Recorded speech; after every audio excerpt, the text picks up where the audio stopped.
It gave players and coaches alike the opportunity to talk out some of the issues they've had on the current 4-game losing streak, which has dropped the team to 4-7 on the season.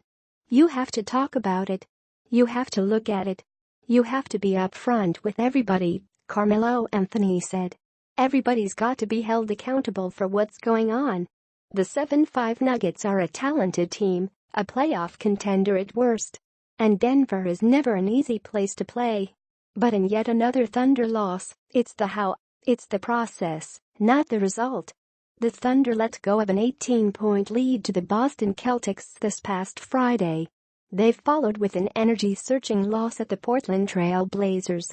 Next was a disappointing defeat at the hands of the 3-win Sacramento Kings.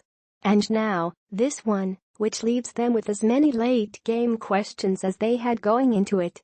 What they're hoping is that conversation can lead to progress. Meetings just make sure we all stay together no matter what, point guard Raymond Felton said. Everybody said their piece. Coach said his piece. Right now, we going through something, and we got to stick together no matter what. Thursday's was another close game the Thunder had a chance to win.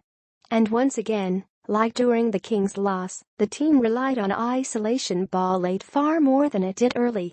It was Russell Westbrook's turn. Or it was Anthony's. It was rarely Paul George's during a fourth quarter, when George attempted only one shot, even though he played all 12 minutes. I'm not going to create a narrative on that kind of stuff. It's one game, Thunder coach Billy Donovan said. George has got his shots. I think if you look at the overall shot distribution between those three guys, it's almost identical.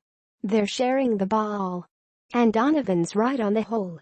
Shot totals for the Thunder's big three have been creepily similar this year. Of course, they're coming as part of an offense that now runs more isolation than any other in the NBA, per Synergy Sports Technology. We're very comfortable with kind of being in those situations, Anthony said. I think that's how we became who we are as players, being comfortable in those situations. ISO ball didn't consume the whole night.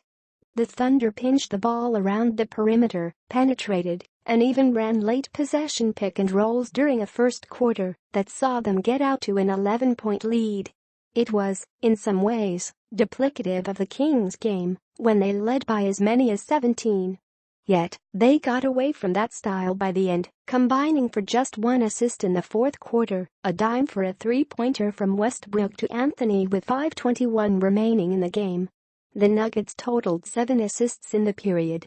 It's in tune with their other late-game performances. Teams are switching against them, and stars are going one-on-one against mismatches. It's part of why the Thunder have dished only 3 assists all season during 23 minutes of clutch time, defined as a 5-point game with 5 or fewer minutes to go. We're going to take advantage of that mismatch. That's just what it comes down to, George said. But it's on us to not spectate. Whoever has the ball, we can't spectate. We got to get some movement, just cause some confusion to give that guy that has the ball a chance to even make a play. The Thunder are now 0-6 in those clutch time games, a stark contrast to last year, when they outscored opponents by the second most points per possession during those situations. It's not regression. It is irony. It's one more reason why this team has dropped 3 below .500.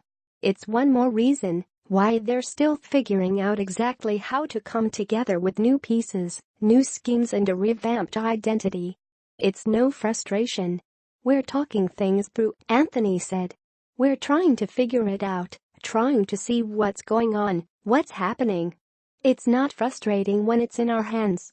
Adams update: Steven Adams left the fourth quarter of the Thunder's loss to the Nuggets with a calf contusion, the team said. His status for Friday night's game against the LA Clippers is uncertain. Blake's return. Former University of Oklahoma power forward Blake Griffin makes another return to his hometown Thursday, when his Clippers take on the Thunder in OKC. Griffin has turned out the arguable best start of his career, maybe even better than his one to 2013-14, when he ended up finishing third in MVP voting. The big man has averaged 22.8 points, 8.5 rebounds and 4.5 assists through the Clippers' first 10 games, along the lines of his career average. But most notable, he's become a three-point threat in the process, knocking in a hair over 40% of 5.2 triples a game. Banged up, the Clippers got off to a strong start, but have faltered a bit lately, dropping 3 consecutive games heading into Friday. And matters will become tougher for them against the Thunder. They are already missing point guard Milos Teodosic, who is suffering from plantar fasciitis. Forward Danilo Gallinari is listed as out with a glute injury.